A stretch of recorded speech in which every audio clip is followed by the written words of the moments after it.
köszöntök minden kedves vendégünket a Kincses Kertóvoda első jótékonysági bálja alkalmából.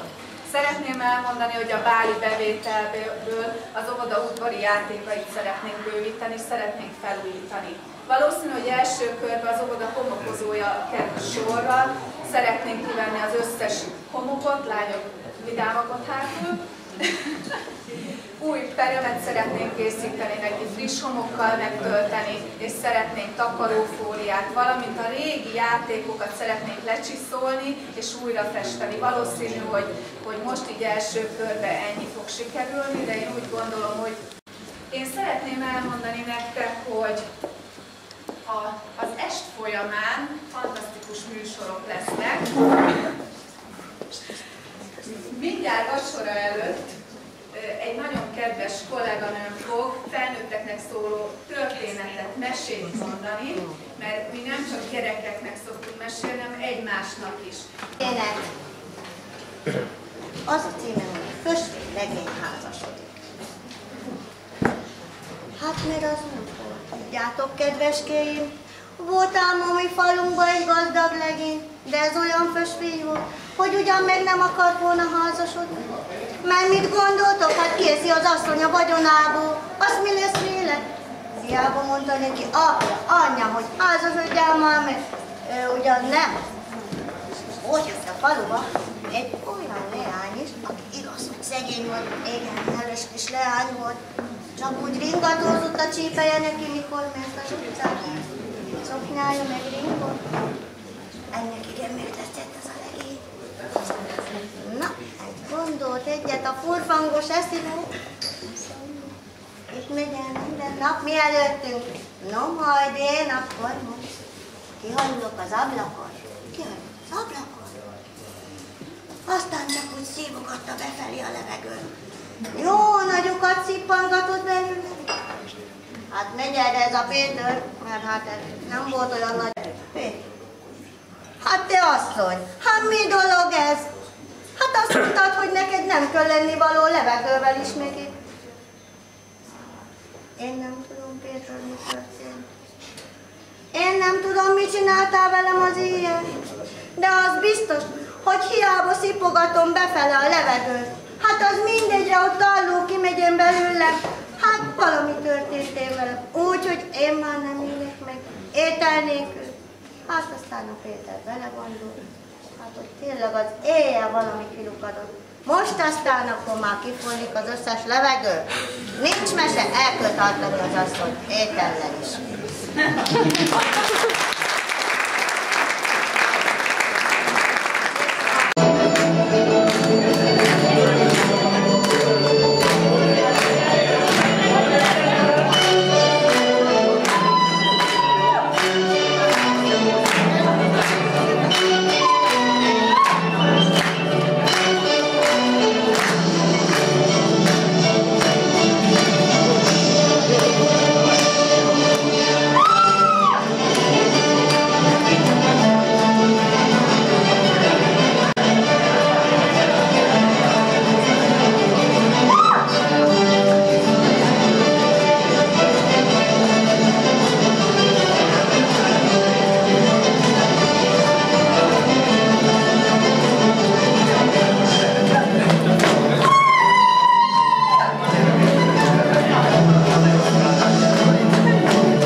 Hát én mikor fiatal leány voltam, akkor igen, szerettem volna hozzámenni.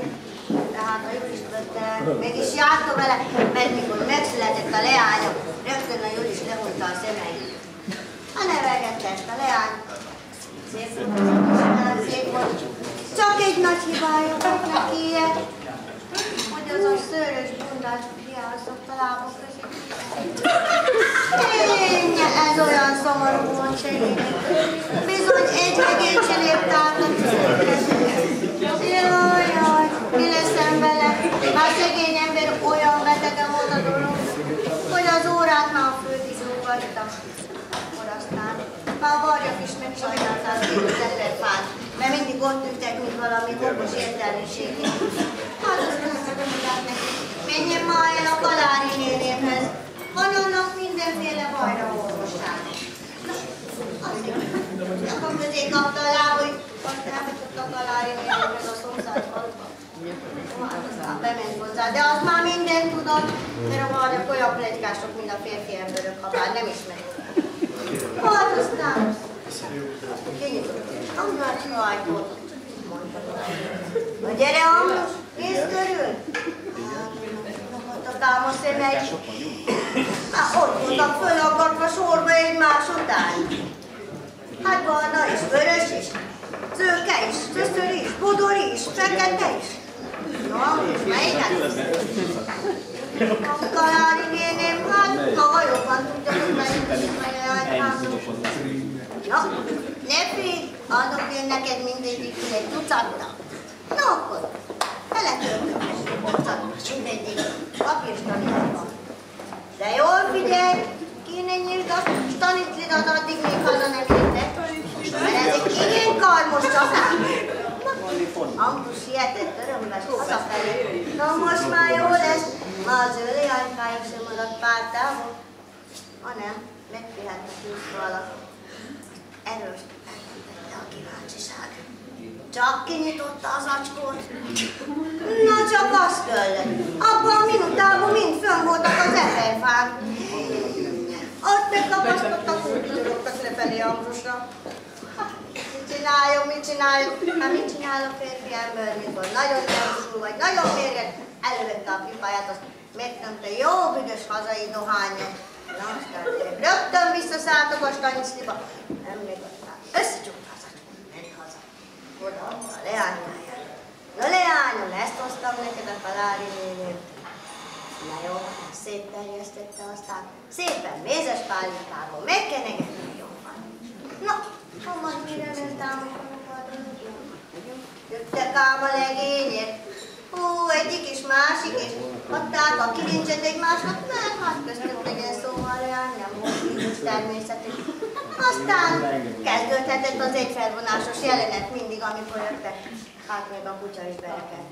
Pedig azelőtt olyan jó dolga volt neki, egész nap sütőlött ugasson, most meg már nyilat még a hórpasza is neki. Hát, mondják, hogy ennek a leányok félről kéne menni.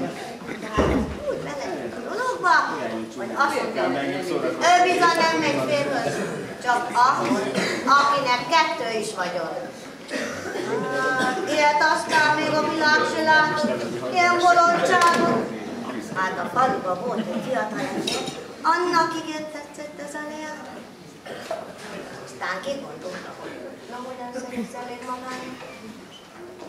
Egyik nap kiöltözött szépen, kiállt a kapuba, fölvette a szép csizmáját, aztán titokban mind a kettőt lebesálltak. Jön ám, hol lesz? Szép leány, olyan szép volt, olyan szépen rikott rajta a szoknya, mind azt mondta neki. Ha mit csináltál, nem látod a csizmádot? Hát le van pesálva mind a kettő. Jaj, hadd el már! Ha nem tudod, hogy nekem kettő is van. Anyánik csak csigolni kezdtek a szemei. Hazaszalad. Édesapám, készüljön! Lakodalmat ülünk! Na, meg is csinálnám a lakodalmat. Na, hát a mindent volt a lakodalom. Még volt a nászrészaka. Hát volt, ami volt. Jó, hogy össze nem dőlt a ház, igen jól volt a borona meg a gerenda. Hát aztán. No hallod, de Gergely, hát most már vedd elé a másikat. Jaj, hogy vegyem elé, ha nem hallottad, mikor a kis bíró kidibóta, hogy akinek 2 van, az egyiket el kell vinni a református paphoz. Hogy belenyugodni a leány? Elment a református pap. Elmondta neki, mi a bánodja. De neki, te leánkám, gyere be, ha itt velem majd, még kapod a magadért? Na jó van, mégis kaptam. Hazamegy. De bolond ember vagy te, Germi. Hát már miért nem ilyen bolond? Hát nem a jobbikat adtad oda a tiszteletes úrnak.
Szívesen megtanítjuk a szülőket.